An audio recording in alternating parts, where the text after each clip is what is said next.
फवाद चौधरी ने अरशद शरीफ पर तशद्दुद की मजम्मत कर दी। पाकिस्तान तहरीक इंसाफ के रहनुमा फवाद चौधरी ने शहीद सहाफ़ी अरशद शरीफ को कत्ल से कबल मुबय्यन तौर पर तशद्दुद का निशाना बनाए जाने के इंकशाफ पर रद्द अमल देते हुए कहा कि अरशद शरीफ पर तशद्दुद की शहादतें इंतहाई काबिल मुजम्मत हैं। एक अमूमी रद्द अमल काफी नहीं होगा। सुप्रीम कोर्ट इन मामलात पर मुतहर्रिक किरदार अदा करे। इमरान खान पर हमला और आजम सवाती पर तशद्दुद की तहकीक सुप्रीम कोर्ट पर लाजिम है। अरशद शरीफ की शहादत समेत तीनों मामलात की मुकम्मल तहकीक लाजिम है।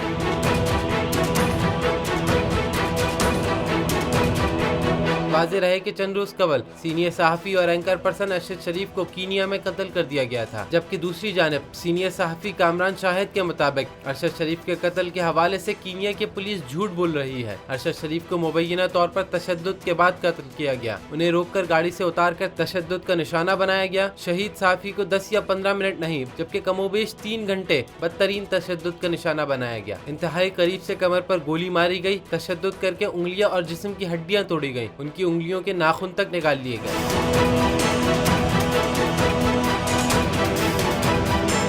मुझे एक दिन जाने से पहले पता चल गया था मुझे मारने का। पीटीआई का हकीकी आज़ादी मार्च सिर्फ बोल दिखा रहा है। 24 घंटे हकीकी आज़ादी मार्च। इमरान खान के कंटेनर के करीब फायरिंग का वाकया पेश आया है। सबसे ज्यादा रील्स और सबसे ज्यादा रेटिंग्स के साथ बोल रहा नंबर 1।